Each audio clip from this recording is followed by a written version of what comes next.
My office rival lied to HR, claiming he did all my work so he could steal my promotion.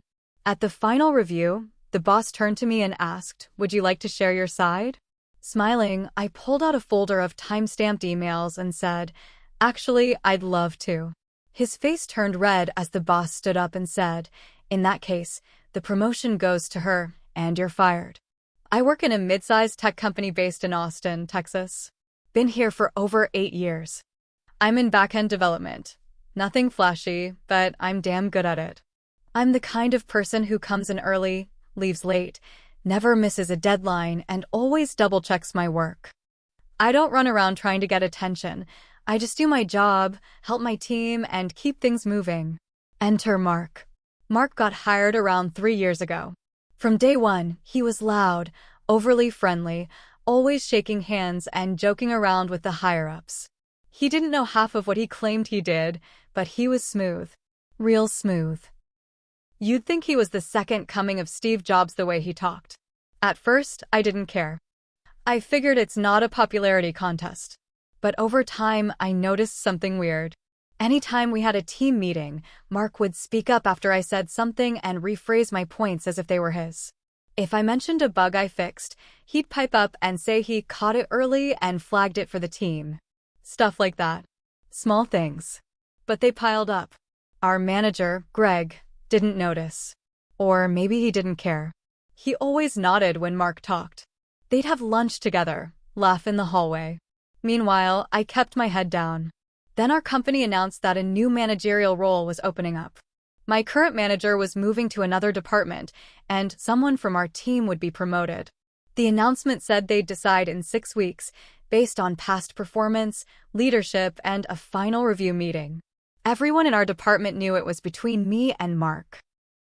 I had seniority, better performance reviews, and I trained half the team. But Mark had charisma. I started noticing weird energy around the office. People would look at me strange or avoid small talk. A couple of the juniors I mentored seemed tense around me.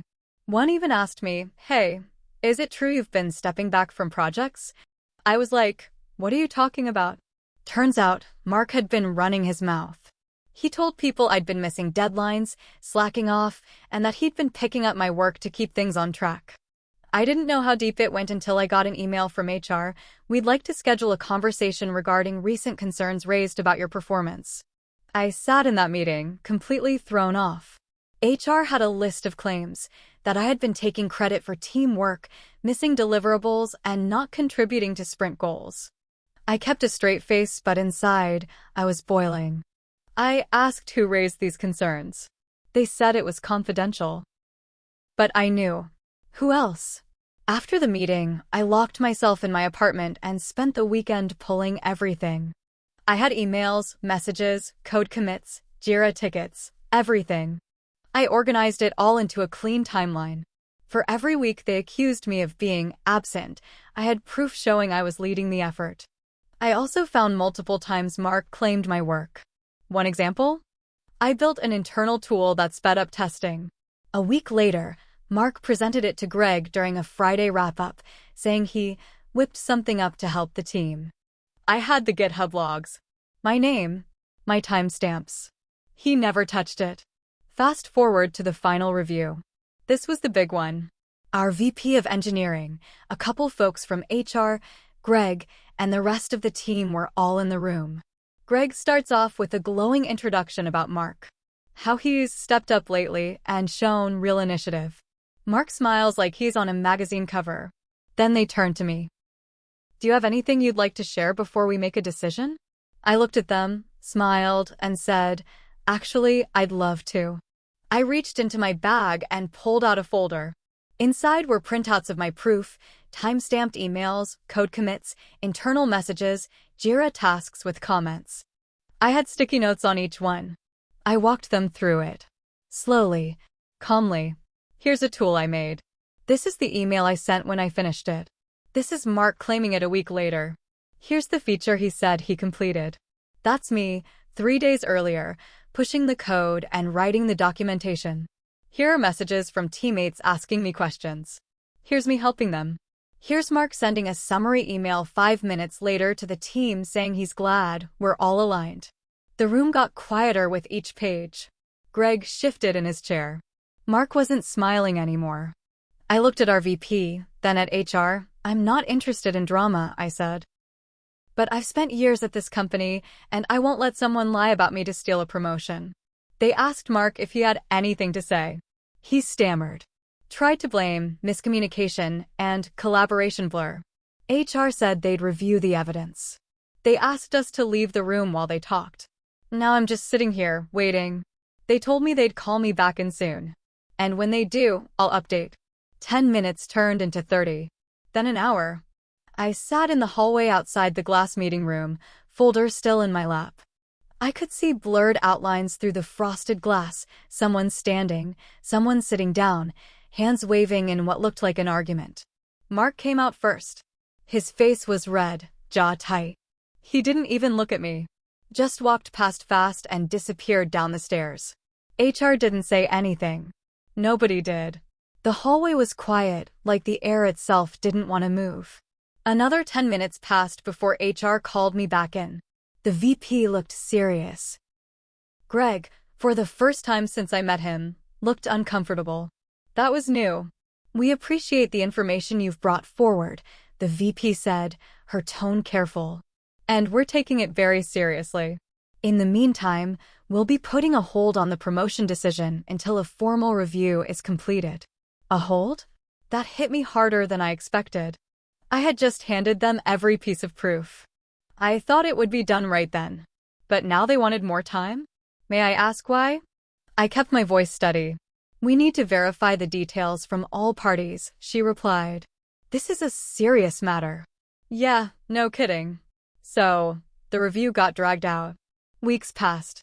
Mark still showed up to work, but he didn't talk to anyone anymore.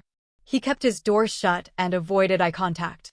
At first, I thought maybe that was the punishment. Being exposed and left to rot. But then weird things started happening. One of the newer developers, Julia, stopped asking me questions in meetings. Another guy on the team, Raj, was suddenly cold and curt. I started feeling iced out. I couldn't figure out why. Until one night, I got a message from someone in the support department. It was anonymous, sent from a burner email. Just one sentence. Check the internal Slack channel archives. Search your name. I did. And what I found made my stomach drop. There was a private channel called #ProjectFeedback. It had Greg, Mark, and a few others from the team in it. They were using it to document issues with the project over the past year, except every issue was twisted to make me look bad. Client flagged the login issue. Guess who didn't test it thoroughly? Can someone talk to her about meeting deadlines?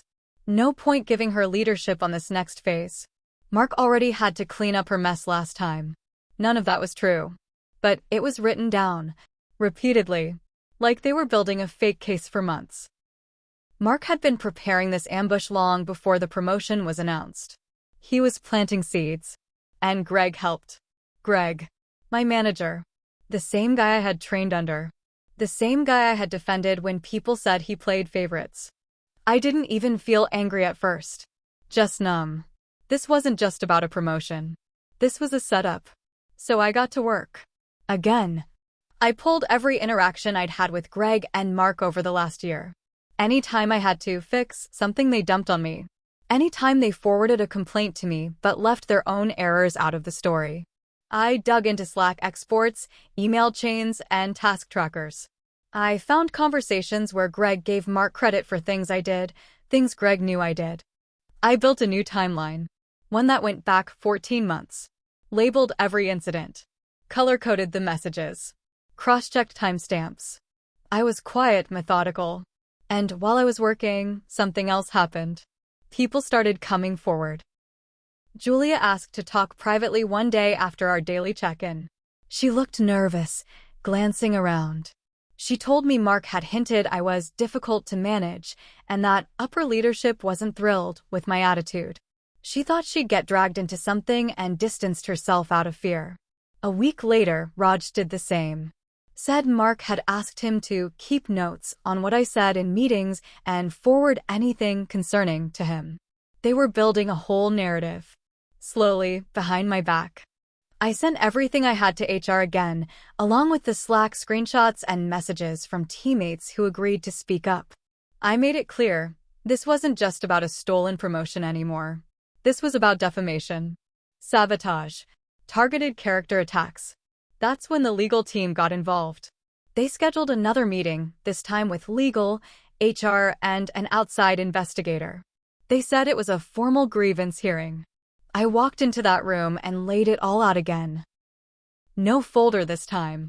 I brought a flash drive, gave it to them, and said, "Everything's on here. And if that's not enough, I'm ready to talk to a lawyer." They said they'd be back in touch soon. But by the next day, Mark didn't show up to work. His name disappeared from the company directory. A whisper spread that he had been suspended pending investigation. I thought that would be the end of it.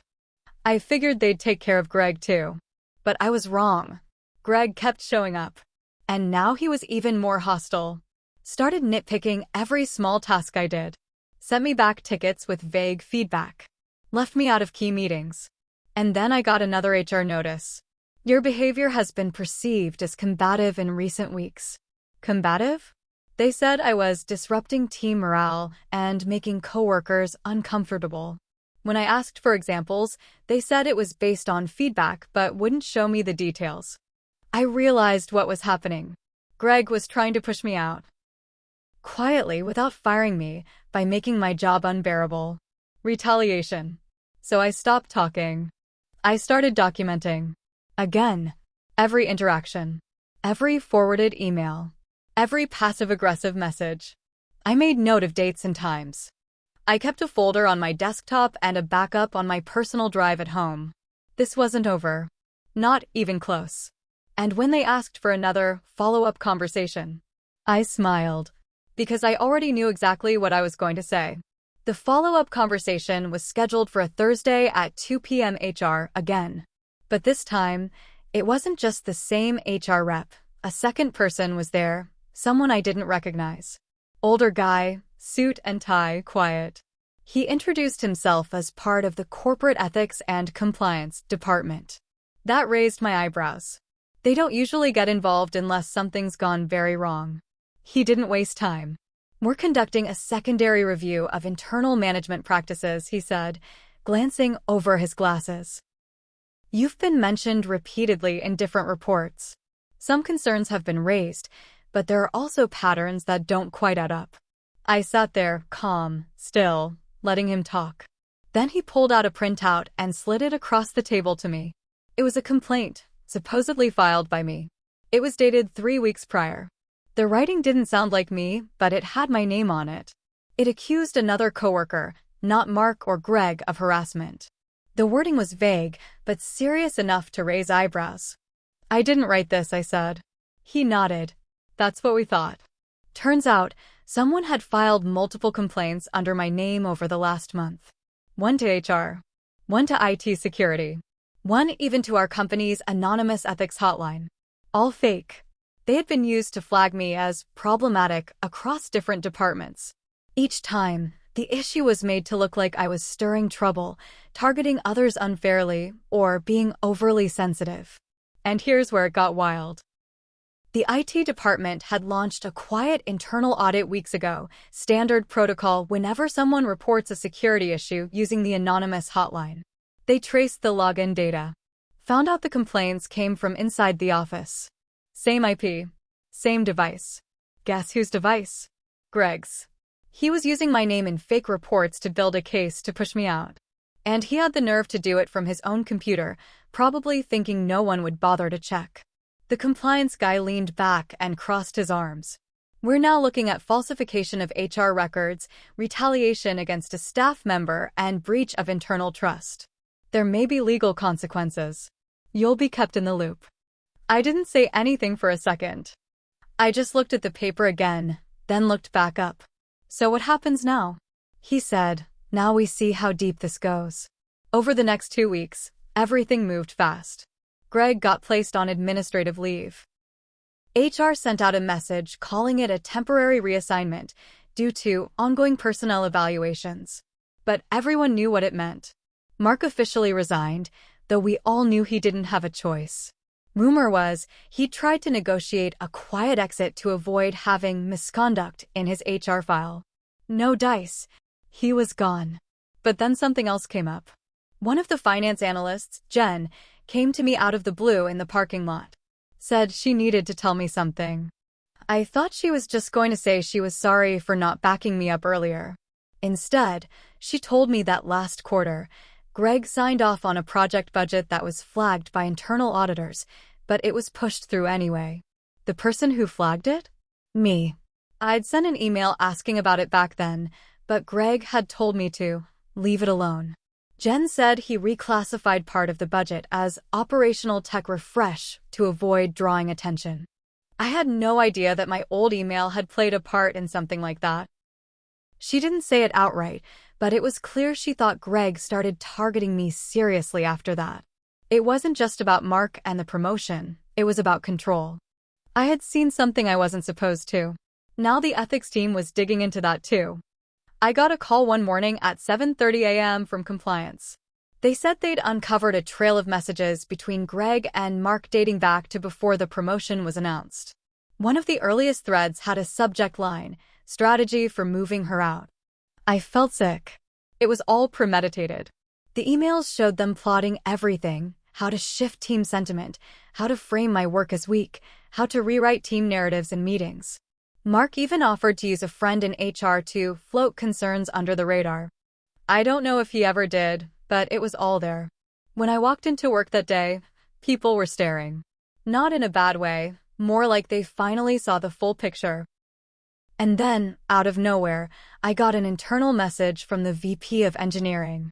Short and to the point, let's meet tomorrow. I have an offer I think you'll want to hear. I didn't know what that meant yet, but something told me things were about to shift again.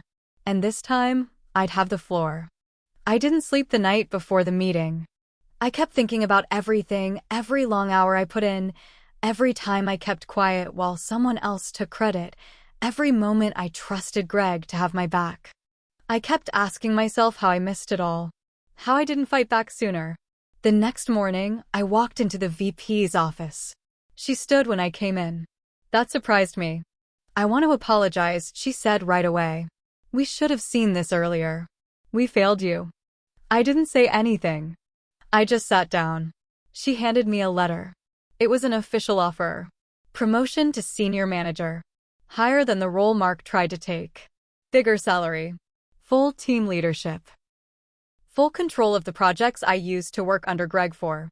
We're restructuring the department, she said. You'll be reporting directly to me from now on. I took the offer. But that wasn't the dramatic part. See, I wasn't done. I hired a lawyer. I didn't want money. I wanted a record. I wanted something that couldn't be erased or quietly buried in some HR folder. We filed a formal grievance against the company, not for the promotion issue, but for allowing the harassment, the retaliation, the forged complaints, and the months of sabotage under their watch. And we had everything: emails, Slack logs, witnesses, statements, even Jen's info about the budget scam. Corporate tried to settle. Offered me a huge payout if I agreed to keep it quiet. I said no. I told them I'd speak publicly if needed. I'd take it outside the company. I wasn't looking to ruin them, but I wasn't going to let them protect the people who almost ruined me. Then the press found out. A local business blog got wind of it. They didn't use names, but the details were clear enough that everyone in the tech community in Austin knew exactly which company they were talking about. Greg was done. Word got out that he'd falsified records, tried to manipulate internal reports, and abused his position for personal gain. No one would touch him now. His LinkedIn quietly went dark. No updates since. Last I heard, he moved to a different state, working at a tiny startup with zero funding. Mark? He tried to rebrand himself as a freelance consultant. But the internet doesn't forget. Someone dug up details about the investigation. His name started popping up on Reddit threads and old Glassdoor reviews. Every time he tried to scrub his past, someone added more. It followed him like a bad smell. And me? I did take the job. I led the team. I fixed the mess they left behind. But I didn't stay long. 6 months in, once everything settled, I resigned. Not because I was scared or tired, but because I wanted to start fresh on my terms. I started my own consulting firm. Just a few of us at first, people I trusted, people who'd been through their own workplace nightmares. We built a company where no one got to play the Mark or Greg role. No manipulation. No games. And we grew. Fast. One day, a resume came across my desk. It was from someone who used to be close to Greg. A guy who'd been part of that private Slack channel, though his name never came up in the emails. He wanted a job. I didn't respond. I printed out his resume, wrote one word across the top in red ink, nope, and pinned it to our break room wall. Petty? Maybe. But it felt damn good. They thought I was just quiet. That I wouldn't fight back. That they could talk in circles, push fake complaints, twist stories behind closed doors. But they forgot the most important thing. I kept receipts. And in the end, that folder I brought to the meeting, it didn't just win me the promotion. It burned their entire plan to the ground.